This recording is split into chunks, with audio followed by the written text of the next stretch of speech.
আজকে যেই ছেলে বলেছে মা তুমি আমাকে আশীর্বাদ করো আমি যেন কোনোদিন ফিরে না আসি। শর্মা দেবীর যেই পায়ে হাত দিয়ে ছেলে প্রণাম করেছে মা বুঝতে পেরে গেছে আমার ছেলে যুদ্ধ করতে নয়, আমার ছেলে রামের চরণে আত্মনিবেদন করতে যাচ্ছে। রামের চরণে আত্মনিবেদন করতে যাচ্ছে। তাই বললেন ওরে বাবা তরুণী আয় বাবা আয়, আমি তোকে সাজিয়ে দেব, আয় সুন্দর করে সাজিয়ে দেব। সারা গায়ে রাম নাম লিখে হাতে একটা ধনুর্বাণ দিয়ে বললেন বাবা তরুণী রে, যদি রামকে পেতে চাস তাহলে অন্তিম কালে একবার রাম বলে ডাকিস। যদি রামকে পেতে চাস তাহলে অন্তিম কালে একবার রাম বলে ডাকিস।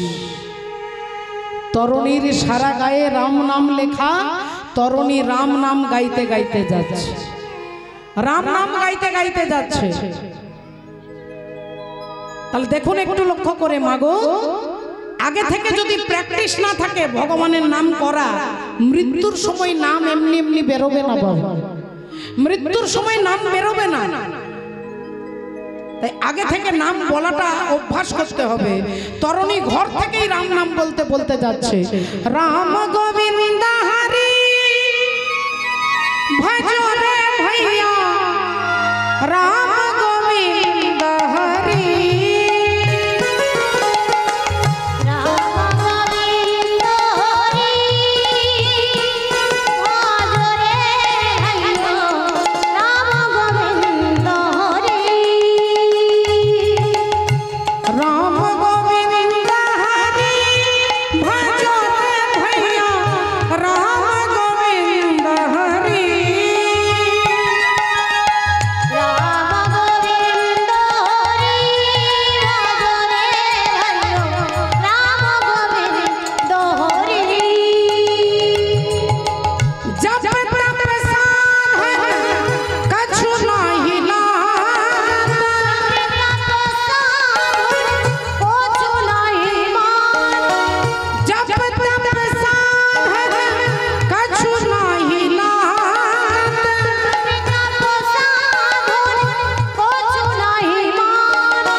বলতে বলতে যাচ্ছে, রাম রাম বলতে বলতে তরুণী এগিয়ে যাচ্ছে।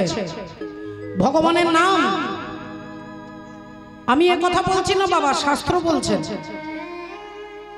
বড় বড় মহাপুরুষ মহাজনগণ পণ্ডিতগণ বলছে ভগবানের নাম বললে, ভগবানের চরণামৃত পান করলে যে রোগ আপনি ডাক্তার বাবুকে দেখিয়ে দেখিয়ে দেখিয়ে লাখ লাখ টাকা খরচা হয়ে গেছে, রোগ ভালো হচ্ছে না, এ কথা আমার কথা নয়, বাবারা জানে, জিজ্ঞাসা করে দেখুন।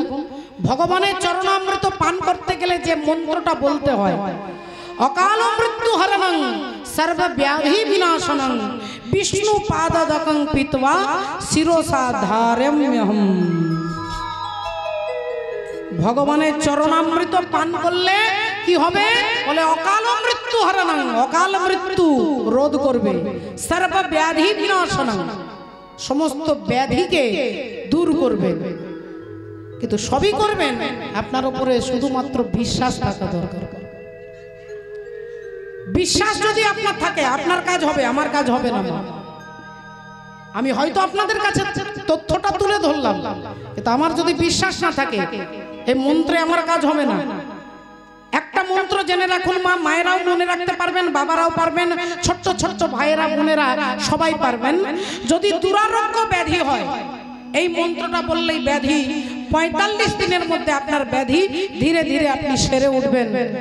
এর জন্য কোনো কঠিন মন্ত্র নয়, তিনটে শুধুমাত্র তিনটে শব্দ। अच्युताय नमो, अनंताय नमो, माधवाय नमो। अच्युताय नमो, अनंताय नमो, गोविंदाय नमो। এই তিনটে শব্দ যদি আপনি নিরন্তর বলেন, আপনার যত বড় ব্যাধি হোক না কেন, গ্যারান্টি দিচ্ছেন শাস্ত্র বেদ। কিন্তু সবের মূলে দরকার, প্রথমেই বললাম বিশ্বাস। বিশ্বাস যদি না থাকে মাগো, ভগবানের লক্ষ লক্ষ নাম করলেও কোনো কাজে লাগবে না। প্রথমেই বলেছেন আদৌ শ্রদ্ধা তত, সাধু সঙ্গ হত ভজন ক্রিয়া, তত অনর্থ নিবৃত্তি, সাত্যত্ব নিষ্ঠা রুচিস্তত, অথা শক্তিস্তত ভাবস্তত, প্রেমাদ ভুদঞ্ছতি। আগেই দরকার শ্রদ্ধা, বিশ্বাস। এই বিশ্বাস করে এই তিনটে শব্দ আপনি বলুন, अच्युताय नमो, अनंताय नमो, गोविंदाय नमो। আপনার বাড়ির লোককে বলান, যার রোগ আছে তাকে বলান, শুয়ে বলবে, বসে বলবে, স্নান করে বলবে, না স্নান করে বলবে, তাহলে ব্যাধি আপনার ভালো হবে। ভগবানের নাম এমনই তার মহিমা। তাই তরুণী সেন আজকে রাম রাম রাম রাম রাম রাম বলতে বলতে যাচ্ছে। রাম রাম বলতে বলতে বলতে বলতে তরুণী এগিয়ে যাচ্ছেন। ভগবান রামচন্দ্র চমকে উঠলেন। একই তাকিয়ে দেখলেন একটা বাচ্চা ছেলে, সর্বঙ্গে রাম নাম লেখা আছে, হাতে রয়েছে ধনুর্বাণ। রামচন্দ্র বুঝতে পেরে গেলেন এই ছেলেটা আমার সঙ্গে যুদ্ধ করতে নয়, আমার চরণে আত্মনিবেদন করতে এসেছে। আমার সঙ্গে যুদ্ধ করতে নয়, আমার চরণে আত্মনিবেদন করতে এসেছে। তাহলে আমি আজকে একে পরীক্ষা করব না, এর বাবা বিভীষণকে পরীক্ষা করব। রামচন্দ্র ডাক দিলেন, বিভীষণ, ও বিভীষণ, আরে তাড়াতাড়ি দেখবে এসো। তোমার দাদার মাথা খারাপ হয়ে গেছে, তোমার দাদার মাথা গন্ডগোল হয়ে গেছে। আমার সঙ্গে যুদ্ধ করানোর জন্য একটা বাচ্চা ছেলেকে পাঠিয়ে দিয়েছে, দেখো। আর যেই বিভীষণ ছুটে এসেছে, এসে দেখছে, তাকিয়েছে, যেই তাকিয়েছে অমনি বিভীষণ চমকে উঠলেন। এ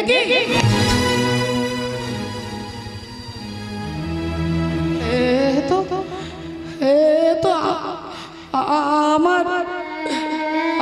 আমার তরুণী, আমার ছেলে, আমার পুত্র তরুণী, এ তো আমার ছেলে। ভগবান রামচন্দ্র বললেন, বিভীষণ একটু ভালো করে দেখো, দেখে চিনতে পারছো কিনা বলো। আর তুমিও রাক্ষস কুলে, আর বাচ্চাটাও সেখান থেকেই আসছে, দেখো তো ওকে চিনতে পারো কিনা। বিভীষণ মনে মনে বলছেন যে ঠাকুর, তুমি আমাকে পরীক্ষা করছো না,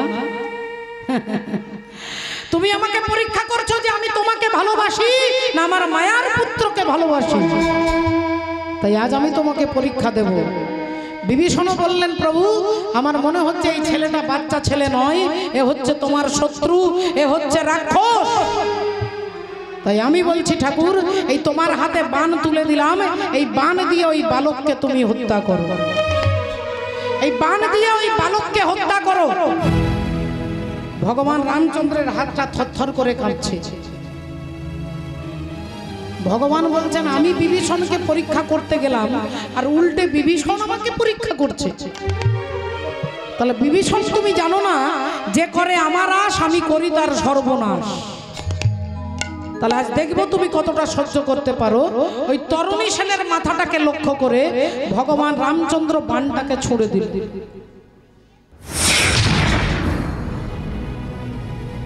যেই বাণটা ছুঁড়ে দিল, অমনি বাণ এসে তরুণী সেনের মুন্ডটা দেহ থেকে আলাদা করে দিল।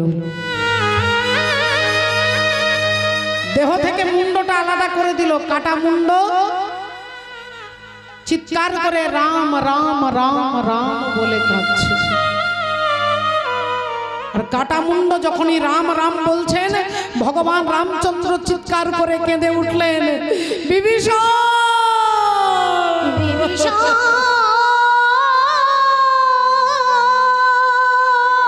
আমি আর সহ্য করতে পারছি না বিভীষণ। এমন আকুল আর্তনা দেখে আমাকে ডাকছে, আমি আর সহ্য করতে পারছি না। বলো বিভীষণ, এমন আকুল আর্তনা দেখে আমাকে ডাকছে।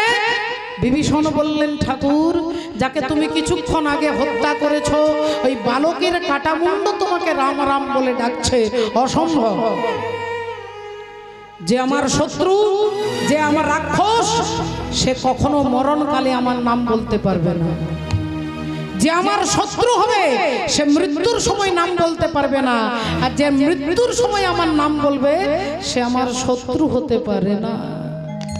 বিভীষণ, এ তুমি কি করালে বিভীষণ? তুমি আমার হাতে আমার ভক্তকে হত্যা করালে।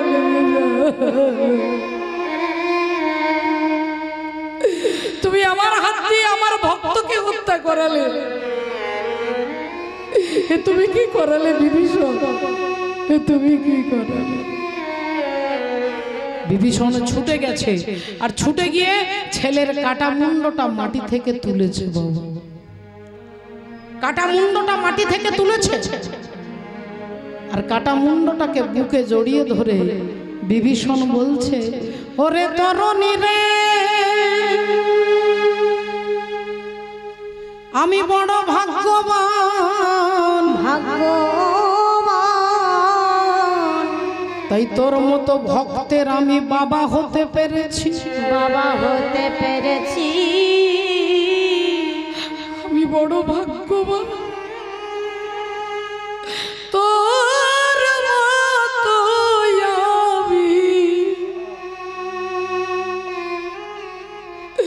আমি ভক্তর সন্তানের বাবা হয়েছি। কাটা মুন্ড বুকে জড়ায়ে ধরে, জড়ায়ে ধরে বিভীষণ আপন মনে কাঁদে আর বলে, ওরে তরুণী, আমি কেন ভাগ্যবান জানিস? তুই নিজেকে রামের চরণে নিবেদন করতে পেরেছিস, কিন্তু আমি তোর বাবা হয়ে আমি নিজেকে ভগবানের চরণে নিবেদন করতে পারি নাই। পেছন থেকে ভগবান রামচন্দ্র চিৎকার করে বলে উঠল, বিভীষণ, সত্যি করে বলো বিভীষণ, যাকে মারবার জন্য তুমি আমার হাতে বাণ তুলে দিলে, যাকে মারবার জন্য তুমি আমাকে প্রেরণা দিলে, আর এখন তুমি তার কাটা মুন্ডটা জড়িয়ে ধরে কাঁদছো, সত্যি করে বলো বিভীষণ, এ কার তনয়? বলো বলো, এ কার তনয়? তনয় মানে ছেলে, কার তনয় মানে কার ছেলে? সত্যি করে বলো বিভীষণ, কার তনয়? বিভীষণ তখন কাটা মুন্ডটা ধীরে ধীরে রামের চরণের কাছে রেখে দিয়ে বলছে, ঠাকুর, আমায় জিজ্ঞাসা করছো কার তনয়? বলে, এ তো আমার তনয়। আমার তনয় মানে আমার ছেলে, কিন্তু আমার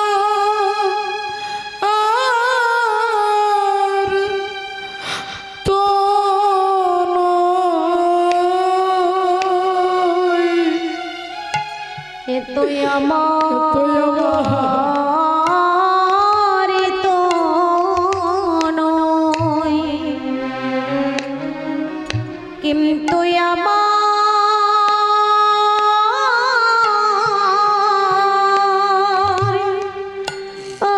তো নয়।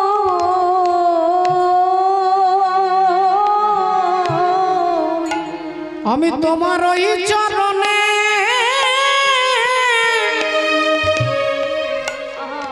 ওই চরণে সব সপেছি। এ যে আমার তো নয়, কিন্তু আমার তো আমি ওই চরণে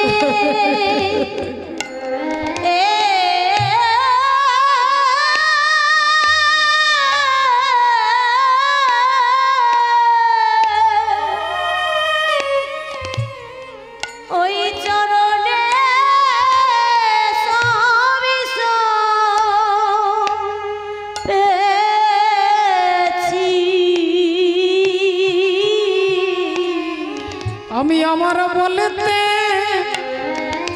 কিছু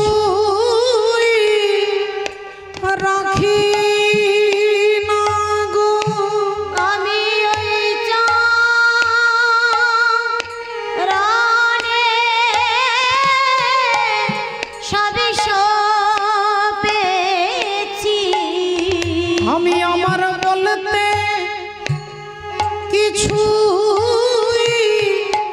রাখি না গো, আমি ওই চরণে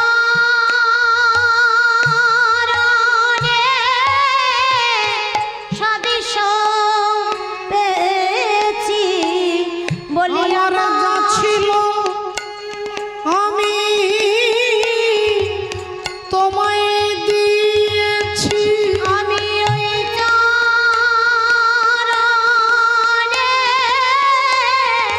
সদিশ পেয়েছি। আমার যা ছিল আমি তোমায় দিয়েছি। ওই চরণে সদিশ পেয়েছি। আমার যা ছিল সব সঁপে দিয়েছি। ওই চরণে সদিশ দিয়েছি। যা ছিল সব সঁপে দিয়েছি।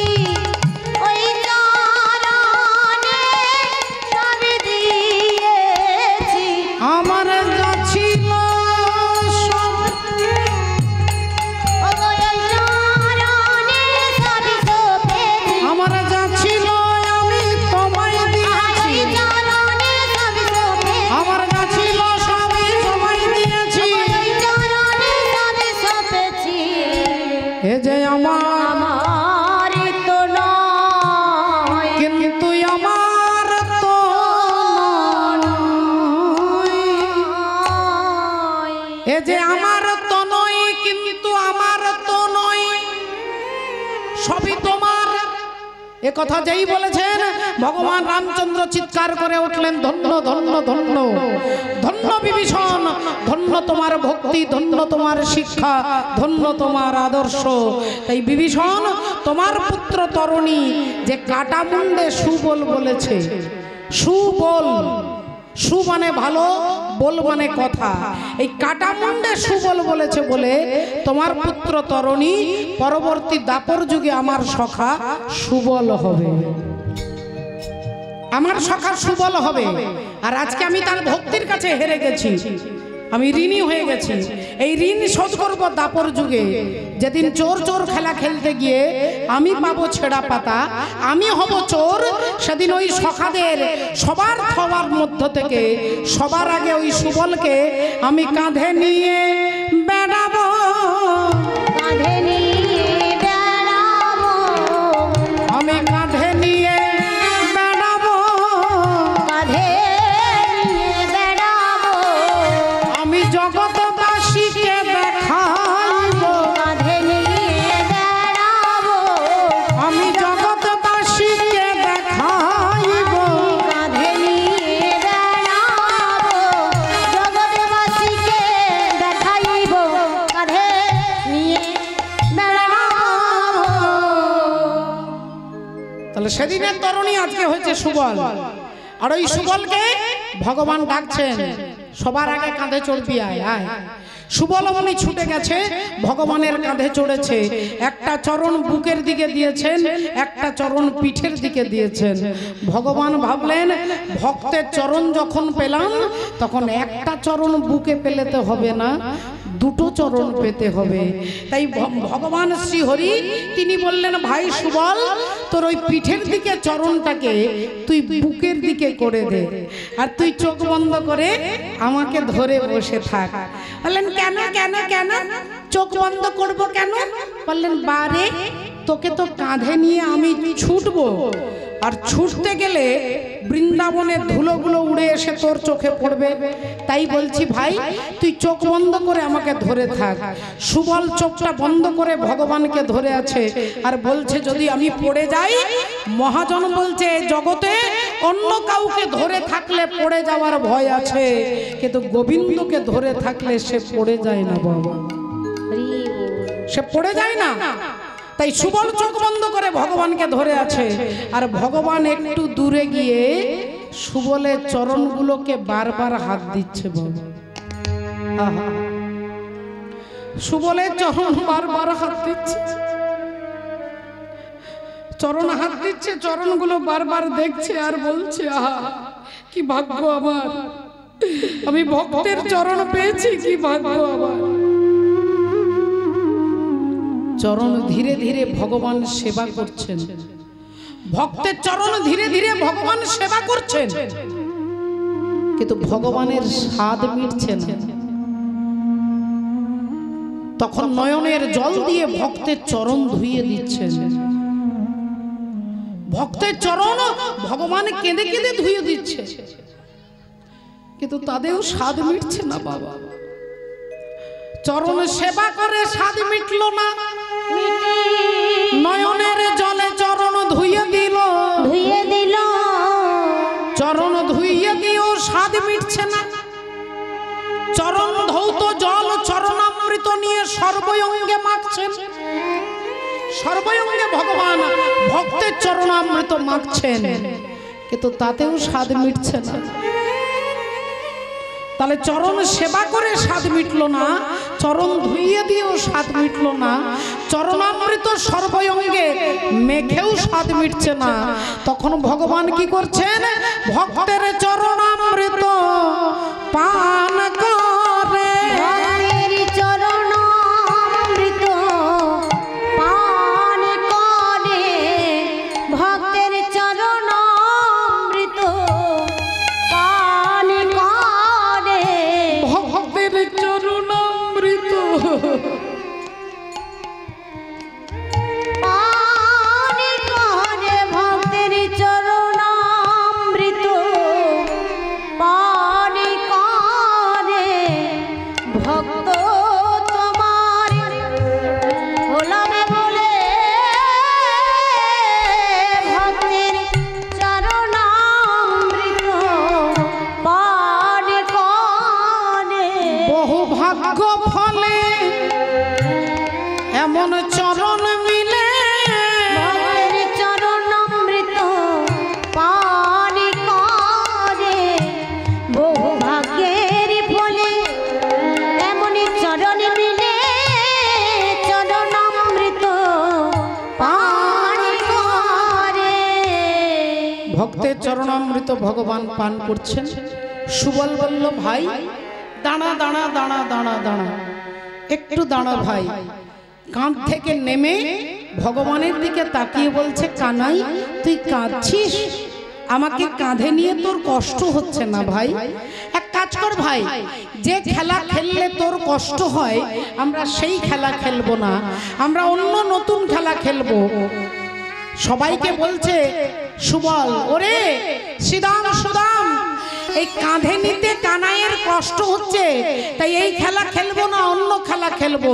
খেলিছে বিনোদ খেলা সব সখা গণে, খেলিছে বিনোদ খেলা সব সখা গণে, ওগো খেলিছে বিনোদ খেলা সব সখা গণে।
সবাই ঘেমে যাচ্ছে, খেলতে খেলতে ঘেমে যাচ্ছে, তাই বলল কানাই আর আমরা খেলবো না, আমরা একটু জল পান করতে চাই, একটু জল পান করবো ভাই, আমাদের প্রচন্ড পিপাসা পেয়েছে। ভগবান বলল তাহলে তোরা বস, আমি তোদের জন্য জল নিয়ে আসি। সবাইকে বসিয়ে দিয়ে যেই ভগবান জল আনবার জন্য ছুটে যাচ্ছে, অমনি পেছন থেকে শ্রীরাম ডাকছে, কানাই আজকে তুই জল আনতে যাবি না ভাই। কেন আমি জল আনতে যাবে না কেন? বলেন তোর মাকে আমরা কথা দিয়েছি সকালবেলায় যখন তোকে আনতে গিয়েছিলাম তোর মা যশোদা নাকি রাত্রে স্বপ্ন দেখেছে তোকে নাকি এক বিষধর সর্প দংশন করছে, এক বিষধর সাপ তোকে দংশন করছে। তোর মা স্বপ্নে দেখে বলল, ওরে শ্রীদাম সুদাম, আজ আমি আমার গোপালকে তোদের সঙ্গে পাঠাবো না বাবা, আজকে তোরা নিজে রাজা, আজ আমার গোপালকে আমি তোদের সঙ্গে পাঠাবো না। আমি রাত্রে স্বপ্ন দেখেছি আমার গোপালকে বিষধর সর্প দংশন করছে।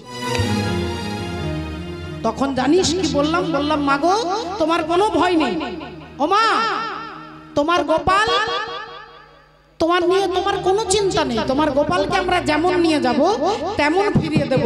আর কথা দিচ্ছি মা, তোমার গোপালকে দিয়ে আজকে জলও আনতে দেব না, আর আজকে আমাদের জন্য ফলও আনতে দেব না, চুপ করে শুধু বসিয়ে রাখবো। তুমি একবার আমাদের সঙ্গে যেতে দাও মা। তাই তোকে আমরা বলে নিয়ে এসেছি আজকে তুই জল আনতে যাবি না। ভগবান বললেন তাহলে জল আনবে কে? সখাগণ বললেন আমরা যেখান থেকে পারি জল আনবো, আমরা জল খুঁজতে যাব, আমরা জল নিয়ে আসবো। আর এটাও কথা দিচ্ছি তুই চিন্তা করিস না, তুই এই গাছের তলায় ছায়াতে বস, যেখান থেকে পারি জল এনে আগে জল তোকে দেব, তারপরে পান করব, আগে তোকে দেব তারপরে পান করব। এই কথা বলে সখাগণ কি করছে? ভগবানকে বসিয়ে দিয়ে জল খুঁজতে যাচ্ছে। আর জল খুঁজতে যেখানে যেখানে জল আছে আজকে সেখানে সেখানে জল শুকনো, কোথাও আর জল নেই। ভগবানের মায়া, ভক্তিমতী মায়ের যেখানে যেখানে জল ছিল সব জায়গাগুলো শুকিয়ে গেছে। সখাগণ জল খুঁজতে খুঁজতে খুঁজতে আজ কালিন্দির এক দহে ওগো কালিও নাগ তাহা রহে, আহা মরি রে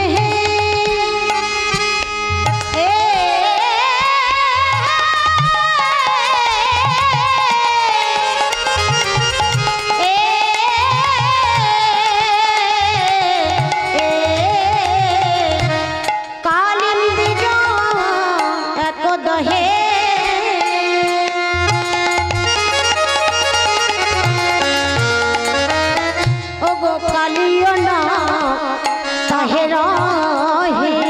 ওগো বিশ্বজলা দহন সমান হে,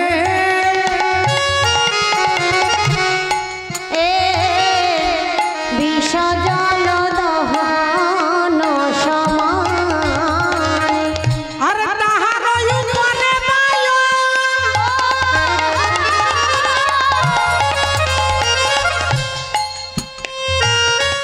আহা পাখি যদি উড়ে যায় ওগো মহাদয় পরে বায়,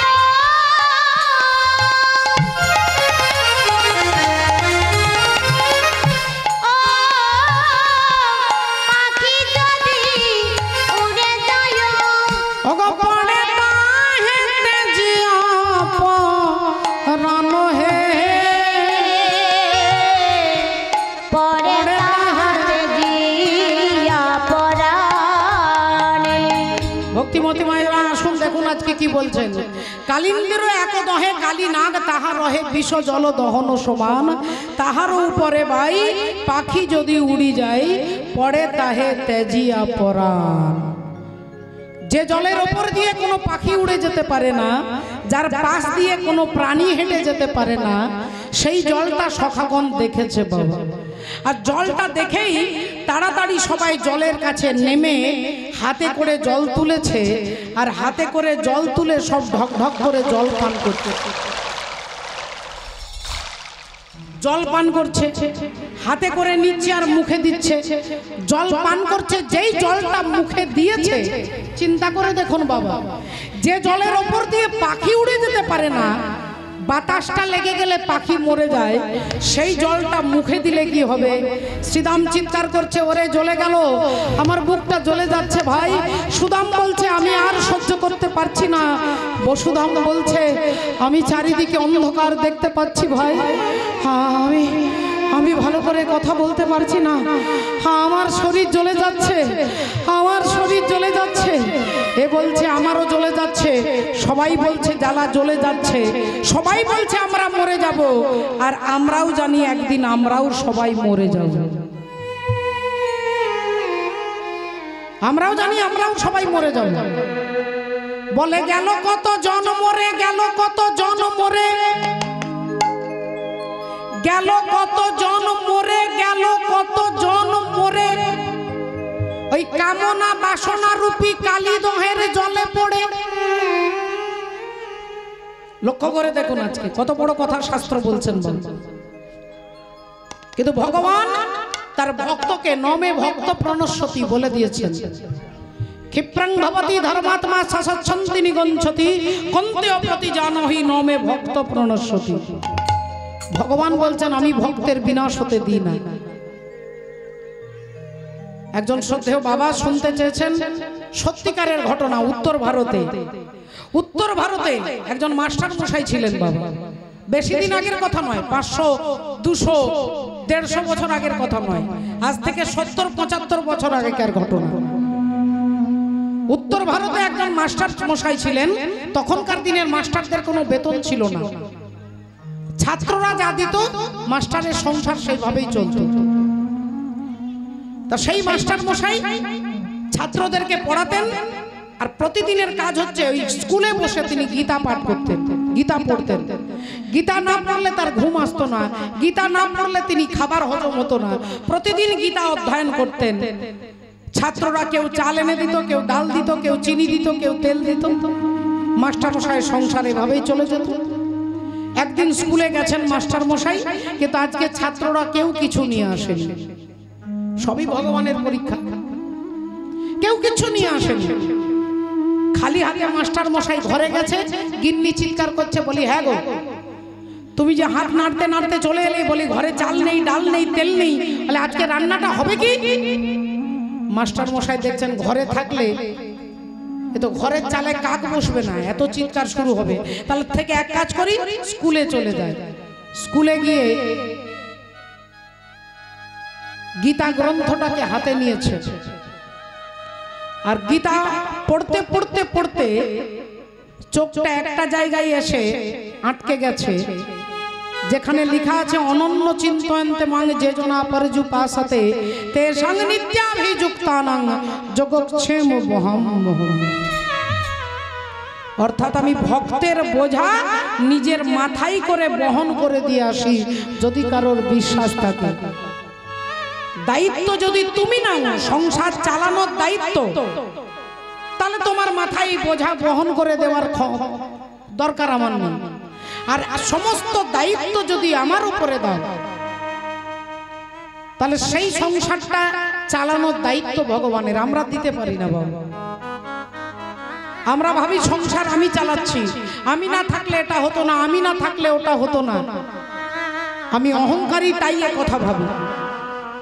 মাস্টার মশাই গীতা গ্রন্থ পড়তে পড়তে ওই জায়গাটাতে এসে ভাবছে যে ভগবান নিজে বহন করে দিয়ে যায়, না না না, এটা একটু বেশি বেশি লিখে ফেলেছে, এটা হতে পারে না, এটা কি হয় নাকি, ভগবান কি নিজে মাথায় বয়ে দিয়ে যায় নাকি, এটা মিথ্যে কথা, এটা বাড়িয়ে বাড়িয়ে লিখেছে। এখন পড়তে পড়তে মনে মনে ভাবছে, তাহলে যদি এতই ভগবানের দয়া, তাহলে আমার ছাত্রদেরকে দিয়ে আজকে কাউকে দিয়ে চাল, কাউকে দিয়ে ডাল পাঠালো না কেন? মাস্টার মশাই বিভিন্ন রকমের কথা মাথায় ঘুরছে। আর তখনকার দিনে কলম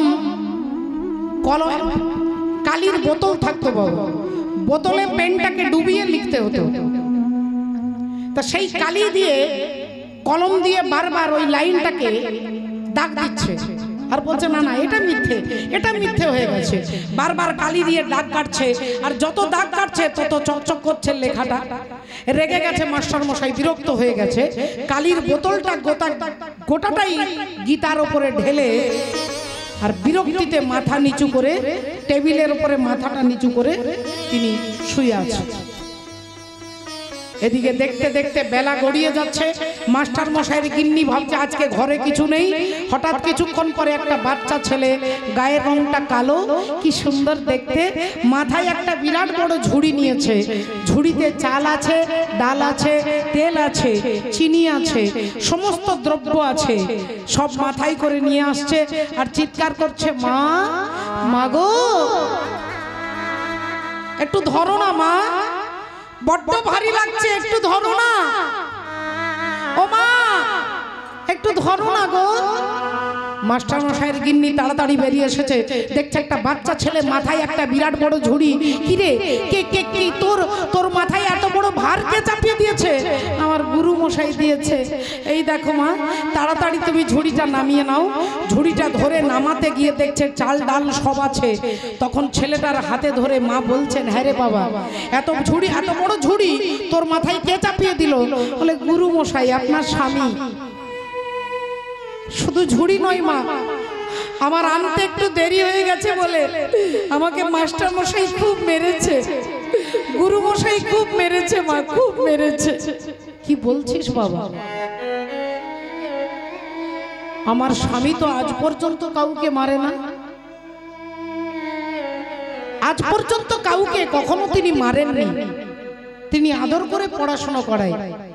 কি বলছিস তুই? মাগো, আমি মিথ্যে বলছি না। এই দেখো আমার গোটা গায়ে ফুটে ফুটে রক্ত বেরোচ্ছে। এই দেখো মা, এই দেখো কেমন মেরেছে। শুধু শুধু মারেনি মা, আমার গায়ের রংটা কালো বলে আপনি বুঝতে পারছেন না, আমার মুখের মধ্যে কালি ছুঁড়ে দিয়েছে। এই দেখুন আমার মুখে কালি ছুঁড়ে দিয়েছে মা। শুধু এই ঝুড়িটা আনতে দেরি হয়ে গেছে বলে আমাকে মেরেছে। ওরে বাবা, তুই কাঁদিস না বাবা, তুই কাঁদিস না, আমার তো বিশ্বাস হচ্ছে না। আচ্ছা ঠিক আছে, আজকে মাস্টার মশাই আসুক, আমি তোর কথা বলবো। তুই আগে স্নান করে, আমি রান্না করছি, তুই খাওয়া দাওয়া করে যাবি। না মা না, আমাকে ছেড়ে দিন, আমাকে নইলে গুরু মশাই আরো মারবে, আমাকে ছেড়ে দিন। ওরে বাবা, তোকে মারবে না, আমি বলছি তোকে মারবে না। তুই বিশ্বাস কর, আমার স্বামী তোকে মারবে না। না মা না, আপনি আমাকে ছেড়ে দিন। আচ্ছা ঠিক আছে ঠিক আছে, ছেড়ে দিচ্ছি, তোকে খেতে হবে না। তোর মুখের কালিটা একটু ধুয়ে দিই। এক ঘটি জল এনে মুখের কালিটা ধুয়ে আঁচলটা দিয়ে মুছে দিয়ে আর ভগবান ছুটে পালিয়ে গেছে। কিছুক্ষণ পরে মাস্টার মশাই খালি হাতে মাথা নিচু করে আসছে, আর অমনি গিন্নি সঙ্গে সঙ্গে বেরিয়েছে। বলি, হ্যাঁ গো, তোমার কি ভীমরতি ধরেছে নাকি? হ্যাঁ, ওইটুকু একটা বাচ্চা ছেলেকে মারতে তোমার হাতটা কাঁপলো না? তোমার কি মনটা, হৃদয়টা পাথর হয়ে গেছে? মাস্টার মশাই আকাশ থেকে পড়ছে, কাকে মেরেছি? বললো, ওই তো তোমার ছাত্র এসেছিল, কান্নাকাটি করলো, তুমি নাকি ওকে মেরেছো। আবার মেরেছো কেন? এত বড় ঝুড়িটা মাথায় চাপিয়ে দিয়েছো। এত বড় ঝুড়ি? মাস্টার মশাই বললেন, কিসের ঝুড়ি? বলে, চাল ডাল তেল নুন শাক সবজি, ওই তো দেখতে পাচ্ছ না, ঝুড়িটা কাছেই তো রয়েছে। মাস্টার মশাই বললেন, দেখো গিন্নি, আমি কাউকে মারিনি, আমি তোমার কথা বিশ্বাস করতাম, কিন্তু সেই বাচ্চা ছেলেটার মুখের দিকে তাকিয়ে, আহারে সে কত ফুটে ফুটে কাঁপছে, তুমি তার সারা গায়ে এমন মেরেছো, রক্ত বেরিয়ে গেছে। আর শুধু মারা নয়, তুমি তার মুখের মধ্যে কালি ছুঁড়ে দিয়েছো, এটা তুমি অন্যায় করেছো। মাস্টার মশাই বলছে, তুমি বিশ্বাস করো, আমি কাউকে মারিনি, আমি কারোর মুখে কালি ছুঁড়ে দিইনি। তোমার কথা আমি বিশ্বাস করতাম যদি না ওই ছেলেটার মুখের কালি আমি নিজের হাতে পরিষ্কার না করতাম। তুমি যে তাকে মেরেছো, তোমার বয়স হয়ে গেছে, তুমি ভুলে গেছো, কিন্তু তার মুখের কালি আমার হাতে এখনো লেগে আছে। মাস্টার মশাই বলছে, দেখাও দেখাও কোথায় সেই কালি। আর অমনি মাস্টার মশাইয়ের গিন্নি হাতটা এরকম করে মাস্টার মশাইকে দেখাচ্ছে, এই দেখুন, এই দেখুন। আর যেই হাতটা তুলে দেখাচ্ছে, অমনি মাস্টার মশাই দেখছে তার স্ত্রীর হাতের মধ্যে লেখা আছে, অনন্য চিন্তয়ন্তে মাং যোজনা পরজু পাসতে তেষাং নিত্যাভিযুক্তানাং জগচ্ছেম বহম। আমি ভক্তের বোঝা বহন করি, আমি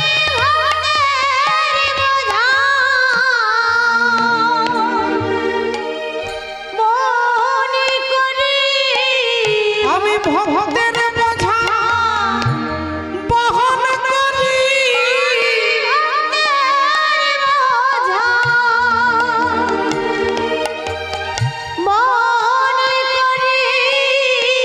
যে জন আমার ছাড়া আর কিছু জানে না।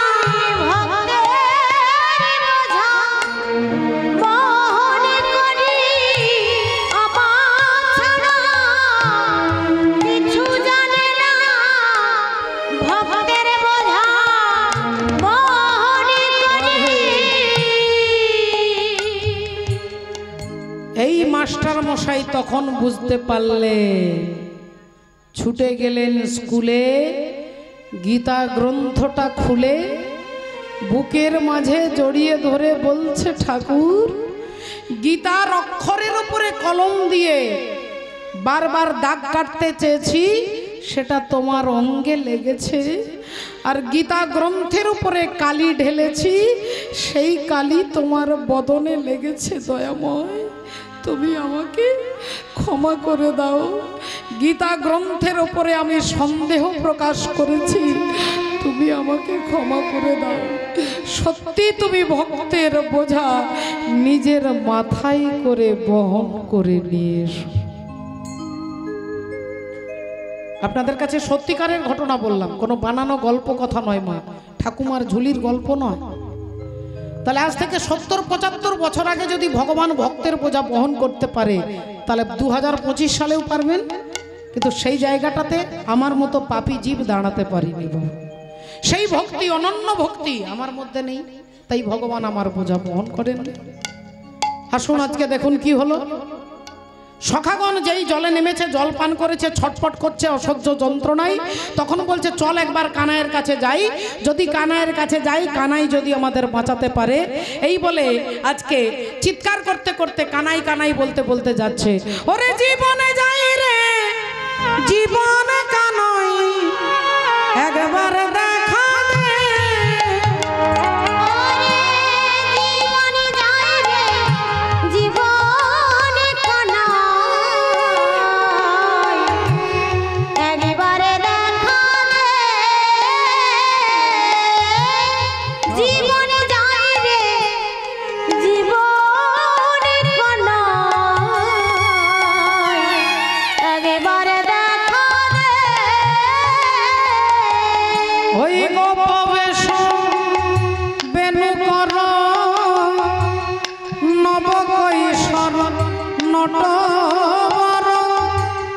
ওই রূপে ভাই কানাই দেখা দে জীবনে যাই রে জীবনে কানাই, একবার দেখা দে। জীবনে যাই রে জীবনে কানাই, একবার দেখা দে, একবার দেখা দে, একবার দেখা দে। কানাই কানাই বলতে বলতে সব ছুটছিল, কিছুক্ষণ পরে সব উল্টে আর সব মরে পড়ে আছে। বিষ জল খেয়েছে, বিষ জল খেয়েছে, সাই সবাই অচৈতন্য হয়ে অজ্ঞান হয়ে পড়ে আছে, অচৈতন্য হয়ে পড়ে আছে। এবার আপনাদের মতো বসে কীর্তন শুনছিলেন রাজা পরীক্ষিত। পরীক্ষিত মহারাজ প্রশ্ন করছেন সুখদেব গোস্বামীকে যে আপনি কিছুক্ষণ আগে বললেন সাধু সঙ্গ, সাধু সঙ্গ সর্বশাস্ত্রে কয়, লবমাত্র সাধু সঙ্গ জীবের সর্বসিদ্ধি হয়। তাহলে সাধু সঙ্গ করলে যদি জীবের সর্বসিদ্ধি হবে, তাহলে যারা ভগবানের সঙ্গ করলো তারা আজকে তারা অজ্ঞান হয়ে পড়ে আছে কেন? যারা ভগবানের কাঁধে চেপেছে, ভগবানকে এঁঠো খাইয়েছে, ভগবানের এঁঠো খেয়েছে, ভগবানের সঙ্গে ধুলোবালি খেলেছে, তাহলে তারা আজকে অজ্ঞান হয়ে পড়ে আছে কেন? রাজা পরীক্ষিত প্রশ্ন করছে। সাধুর সঙ্গ করলে সর্বসিদ্ধি হয়ে যায়, তাহলে ভগবানের সঙ্গ করে অজ্ঞান হয়ে পড়ে আছে কেন? সুখদেব গোস্বামী উত্তর দিচ্ছেন, ধন্য রাজা পরীক্ষিত, তুমি প্রশ্ন করছো যে যারা ভগবানের সঙ্গ করলো তারা আজকে অজ্ঞান হয়ে মরে পড়ে আছে কেন। এর উত্তরটা যদি জানতে হয় তাহলে বাবা আপনারা মনে করে দেখুন, একটুক্ষণ আগে সখাগণ যখন জল আনতে এসেছিল তখন কানাইকে কি বলে এসেছিল? বলল, কানাই আমরা যেখান থেকে জল পাবো আগে জল তোকে দেব, তারপরে পান করব। আগে তোকে দেব তারপরে পান করব। কিন্তু এখানে এসে কি করলো? এখানে এসে ঢক ঢক করে নিজেরা পান করলো, ভগবানকে ভুলে গেল। ভগবান তার সখাদেরকে তো অভিনয় করছেন, শিক্ষাটা তো আমাদেরকে দিচ্ছেন যে আমার সখাগণ যেমন আমাকে ভুলে গেছে তাই অজ্ঞান হয়ে পড়ে গেছে, তোমরা যারা ভবে গিয়ে আমাকে ভুলে যাবে ওগো তাদের দশা এমনি হবে, তাদের দশা এমনি হবে, ওগো তাদের দশা এমনি হবে, ওগো তাদের দশা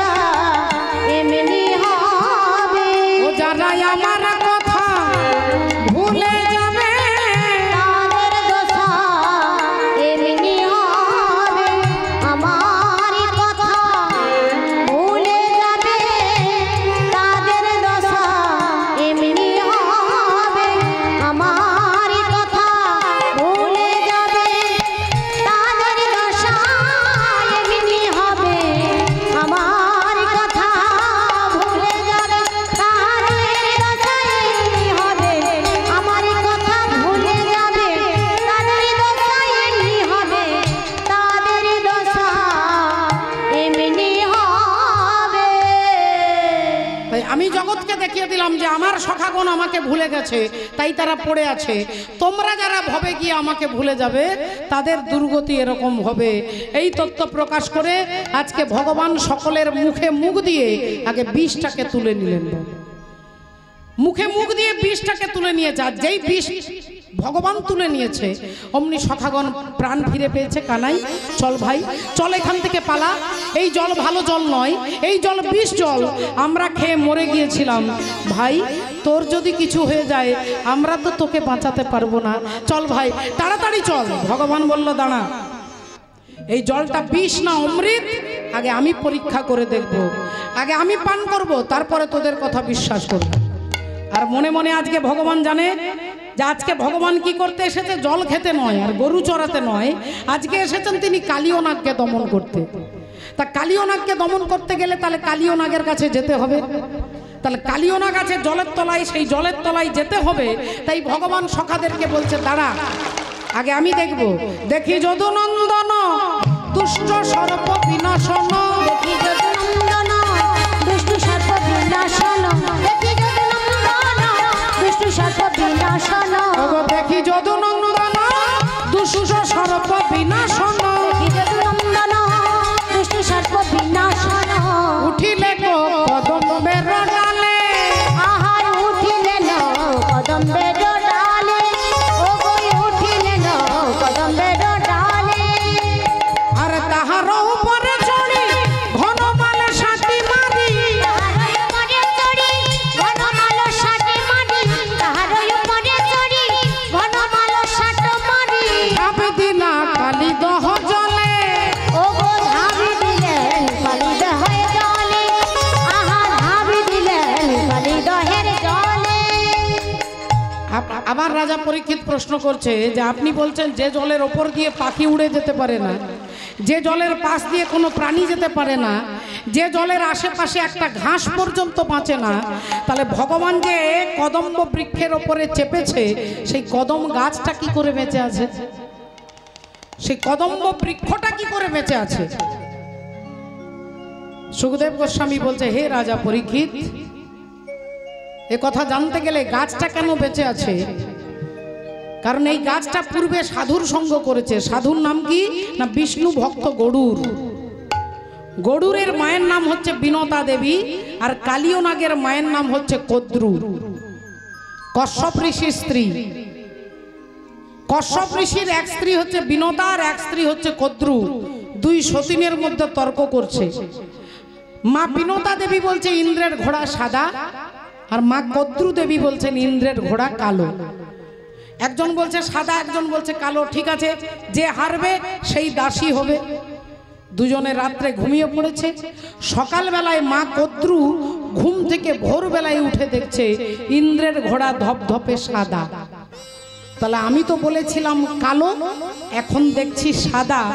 তাহলে এক কাজ করি, দিদি বিনতা এখনো ঘুমোচ্ছে, তাই দিদি উঠবার আগেই আমার কাজটাকে আমি করে ফেলবো। তাই কদ্রু তার ছেলেদেরকে, সমস্ত ছেলেরা হচ্ছে সাপ, সাপেদের মা হচ্ছে কদ্রু। তাই কদ্রু দেবী ছেলেদেরকে ডেকে বলছে ওই সাদা ঘোড়াটাকে কালো করে দে। সাপেরা গিয়ে বিষ দিয়ে সাদা ঘোড়াটাকে কালো করে দিল। আর বিনতা দেবী ঘুম থেকে উঠেই দেখছে ইন্দ্রের ঘোড়া কালো। তা তিনি ভাবছে আমি তো সাদা বলেছিলাম, তাহলে কালো দেখছি যখন, তাহলে আমি হেরে গেছি। আজ থেকে আমি তোর সব কাজ করব, কিন্তু আমার মুক্তি হবে কবে? কদ্রু বললেন যেদিন তোমার ছেলে গরুর স্বর্গ থেকে অমৃতের ভাণ্ড এনে আমার হাতে দেবে, যেদিন দেবে সেই দিন তুমি মুক্ত হয়ে যাবে। তাই সেই ছেলে গরুর বড় হয়ে ইন্দ্রের সঙ্গে যুদ্ধ করে ওই অমৃতের কলসিটা ঠোঁটে করে আনতে আনতে আনতে ক্লান্ত হয়ে গিয়ে এই গাছের ওপরে বসে একটু বিশ্রাম করেছিলেন। এই গাছের ওপরে বসে বিশ্রাম করলেন, আর অমৃতের ছোঁয়া লেগে ওই কদম্ব বৃক্ষটা হয়ে গেল অমৃত। অমৃতের ছোঁয়া পেয়ে হয়ে গেল অমৃত। রাধে রাধে। একটু লক্ষ্য করে দেখুন, আজকে সেই গাছ থেকে ভগবান ঝাঁপ দিচ্ছেন কালীদহের জলে। তা গাছ থেকে ঝাঁপ দিচ্ছেন কালীদহের জলে। রাজা পরীক্ষিত বললেন আচ্ছা ঠিক আছে, এতক্ষণ না হয় বুঝলাম, সবই হলো। আচ্ছা গাছ থেকে ভগবান ঝাঁপ দেবার কি দরকার ছিল? কালীয় নাগ আছে জলের তলায়, তাহলে কালীদহের পাড় থেকে কুল থেকে ঝাঁপ দিলে হতো না? আমি যদি আপনাদের কাছে যেতে চাই এই সিঁড়ি দিয়ে নেমে যেতে পারবো কিংবা এখান থেকে লাফ দিয়ে যেতে পারবো, কিন্তু আমি যদি প্যান্ডেলের উপরে চেপে তারপরে ঝাঁপ দিই তাহলে আপনারা বলবেন যে মাথা গন্ডগোল হয়ে গেছে। ভগবান কালীদহের জলে ঝাঁপ দেবে, তা কালীদহের কুল থেকে ঝাঁপ দিতে পারতেন, গাছে চেপে তারপরে ঝাঁপ দিচ্ছেন কেন?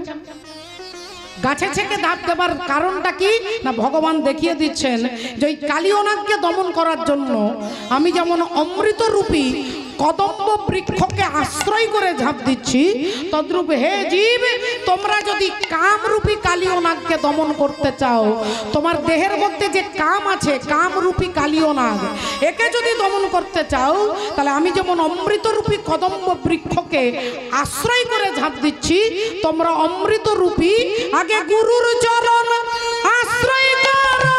আগে গুরুর চরণ আশ্রয় করো, গুরুর চরণ আশ্রয় করো।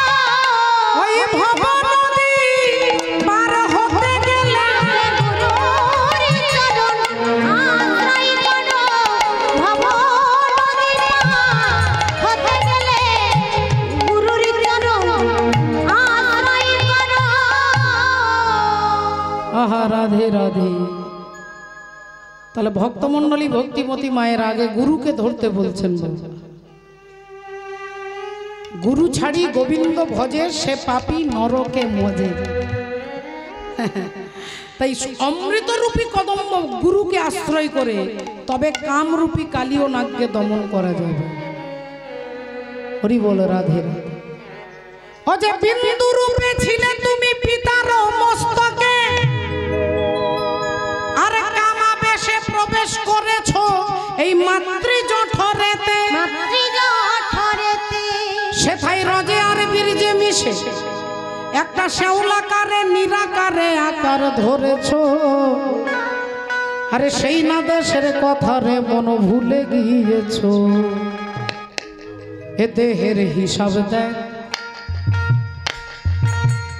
দেহের হিসাব দেখ, দেখ রে হিসাব দেখ, ও দেহের হিসাব দেখ, দেখ রে মানব যোগিনে।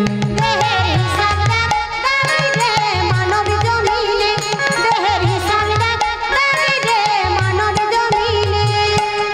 গড়েছে তিন কারিগর, গড়েছে তিন কারিগর মিলে শহর টানা দিয়ে তিন গুণে।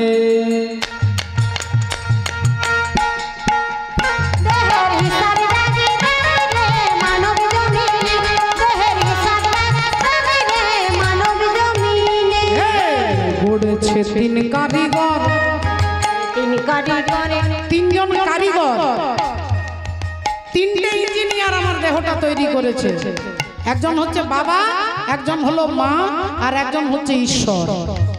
এই তিনজনে মিলে এই দেহটাকে তৈরি করেছে। তাই তত্ত্বদর্শী মহাজন বলছে গড়েছে তিন কারিগর মিলে শহর টানা দিয়ে তিন গুণে।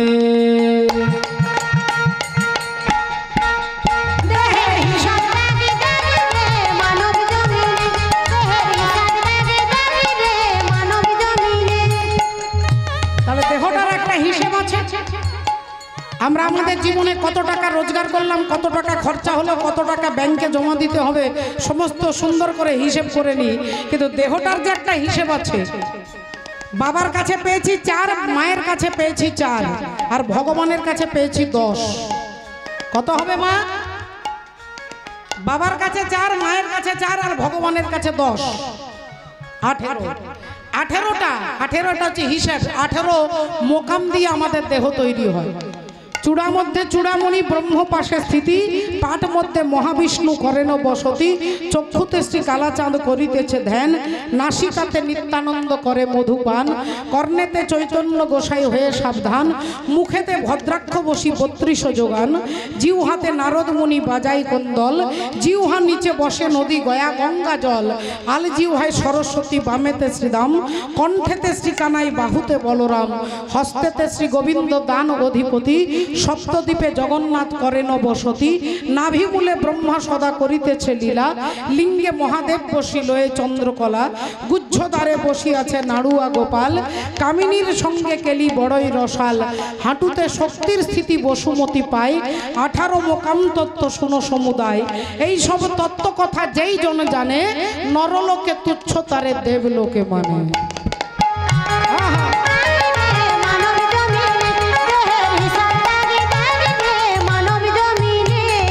প্রথম মাসে ছিল তবে শুক্র শনিতময়, 2 মাসে খড় পুরা অস্থির উদয়। ওগো 2 মাসের খড় পুরা অস্থির উদয়, 2 মাসের খড় পুরা অস্থির উদয়। আবার 3-তে তৃতীয় মস্তক জন্মায়, 3 মাসে মাতৃগর্ভে সন্তান যখন 3 মাসে তখন মাথা তৈরি হয়। ওগো 3-তে তৃতীয় মস্তক জন্মায়, 4 মাসে তৈরি হলো হস্তপদ প্রায়।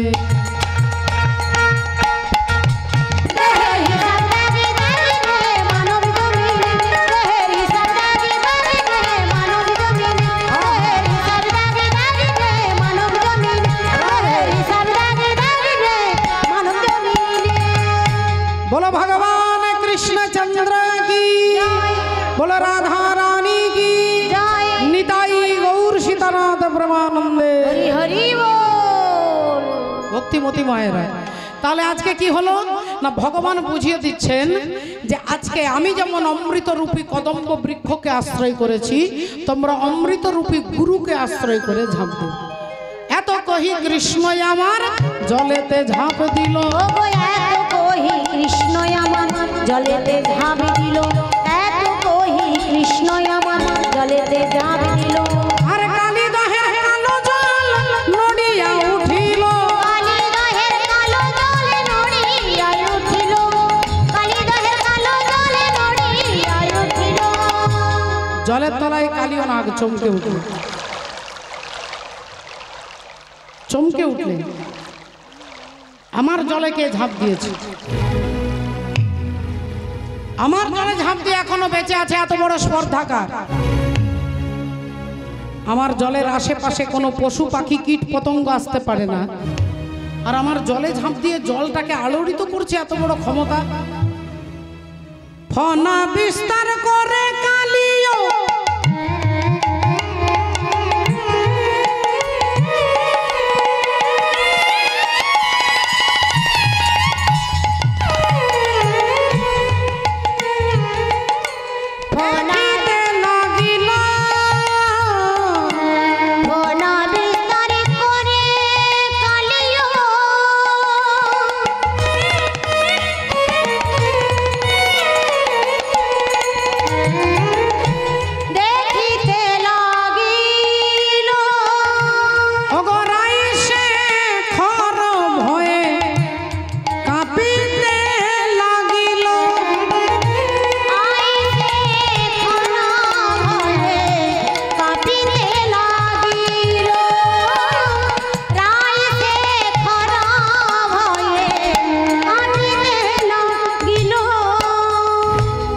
হরি বল, রাধে রাধে।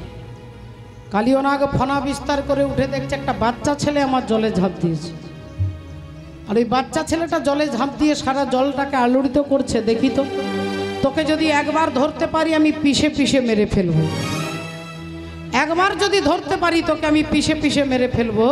আর ভগবান বলছেন, ইয়ে যথা মাম প্রপদ্যন্তে তাংস তথৈব ভজাম্যহম মম বর্তানুবর্তন্তে মনুষ্য পার্থ সর্বস্ব।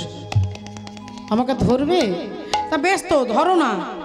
ভগবান এখন দাঁড়িয়ে গেছে পাথরের মতো দেহটাকে শক্ত করে, পাথরের মতো দেহটাকে শক্ত করে ভগবান দাঁড়িয়ে গেছে।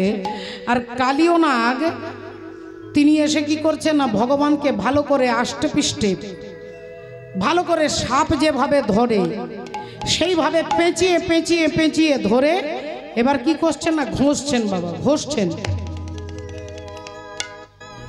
ঘর্ষণ করছেন, ঘষছেন। এখন ভগবান তো হয়ে গেছে পাথর,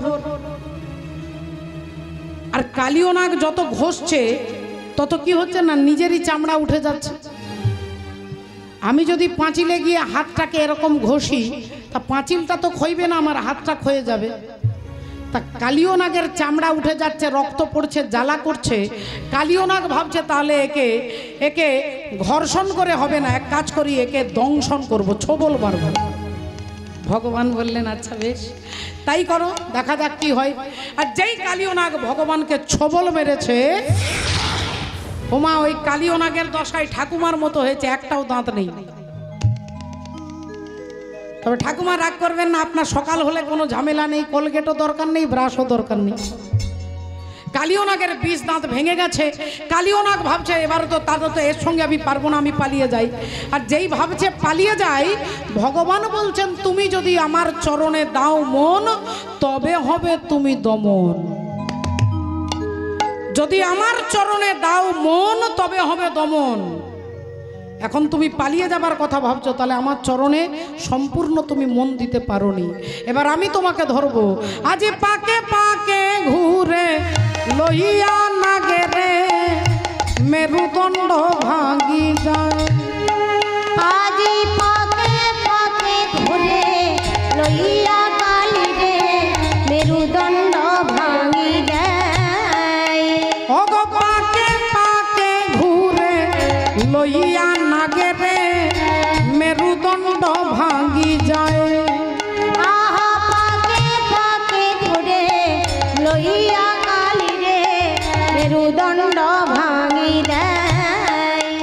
ঘুরে পাকে পাকে ঘুরে পাকে পাকে ঘুরে পাকে পাকে ঘুরে পাকে পাকে একবার ধরবে যাকে, ঘুরে পাকে পাকে ধরিবে যাকে, ঘুরে পাকে পাকে ধরবে যাকে, ত্রিভঙ্গ ভাঙে, ধরিবে যাকে, ত্রিভঙ্গ ভাঙে।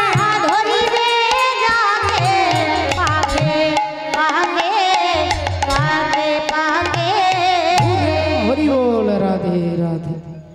কালিও নাগের মেরুদণ্ড ভেঙে গেছে। কালিও নাগ আর সোজা দাঁড়াতে পারছেন না, এতক্ষণ অহংকারে দাঁড়িয়েছিল, এবার মাথাটা নিচু হয়ে গেছে। আমার মাথা নত করে দাও হে তোমার চরণ ধুলার পরে, সকল অহংকার হে প্রভু ডুবাও চোখের জলে আমার। মাথা নত করে দাও হে তোমার চরণ ধুলার পরে, নিজেরে করিতে গৌরব দান, নিজেরই কেবলি করি অপমান।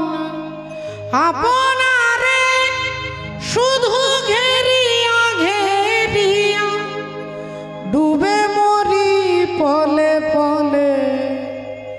আমার মাথা নত করে দাও হে তোমার চরণ ধুলার পরে। কালিও নাগ মেরুদণ্ডটা ভেঙে গেছে। এদিকে ওপরে ভগবান তো জলের তলায়, কিন্তু জলের ওপরে কি ঘটনা ঘটছে? শ্রীদাম সুদাম দাম বসুদাম তারা দেখলো চোখের সামনে তাদের কানাই ওই বিষ জলে ঝাঁপ দিয়েছে। তাই শ্রীদাম কাঁদতে কাঁদতে বলছে, ভাই তোর মাকে গিয়ে আমরা কি বলবো বল, তোর মায়ের কাছে আমরা কি করে দাঁড়াবো, আমরা কি বলি যাইব ঘরে, কি বলিব যশোদা রে, আমরা কি বলি যাইব ঘরে, কি বলবো মা যশোদা রে।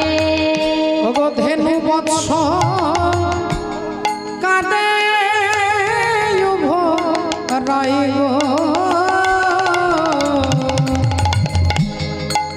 ধেনু বৎস কাঁদে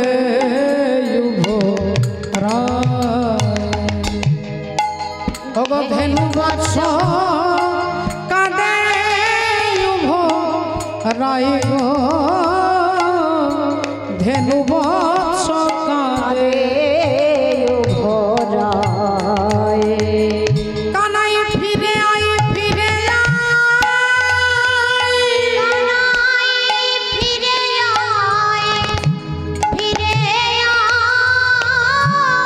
কানাই ফিরে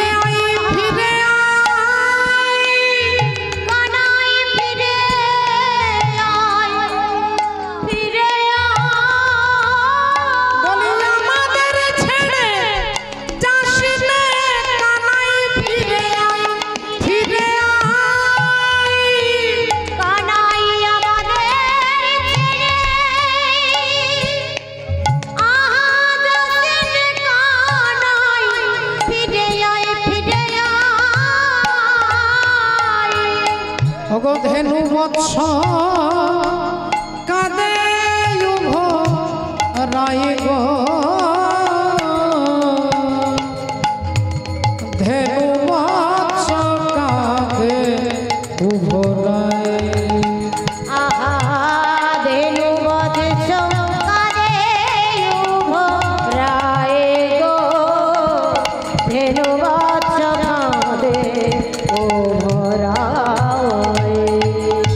সুদাম সুদাম দাম সুদাম কানতে কানতে বলছেন কানাই তোর মাকে আমরা কি বলবো।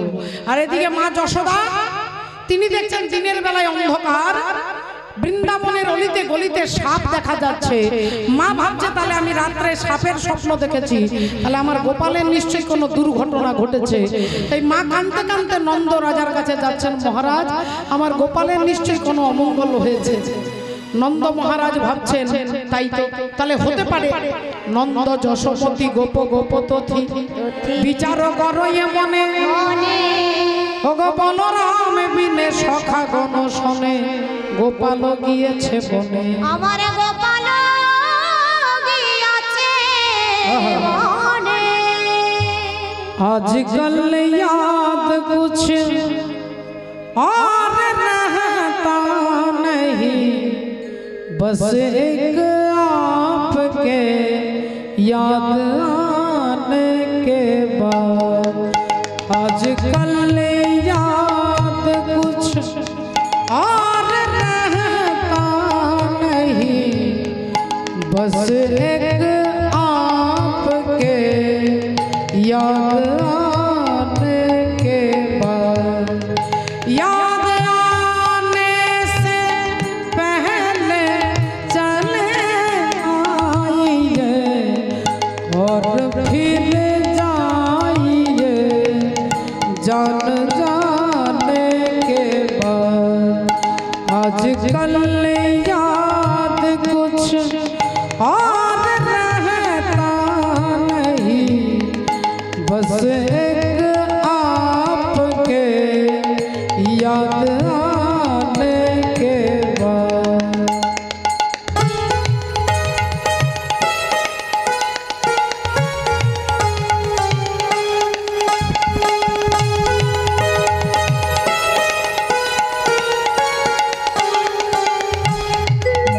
अपने चरणों में मुझको बुला लीजिए, अपने चरणों में मुझको बुला लीजिए। अपने वृंदावन में घर बना दीजिए। है मगे क्या करूं और लगता नहीं, बस एक आपके याद आने के बाद। आजकल याद कुछ और रहता नहीं, बस एक आपके याद आने के बाद। आजकल याद कुछ और रहता नहीं, बस एक आपके त्यागने के बाद।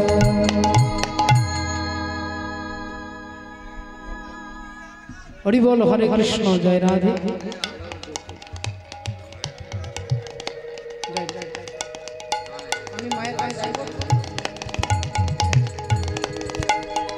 ভক্তমণ্ডলী ভক্তিমতী মায়েরা আজকে ঘটনা কি ঘটলো দেখুন।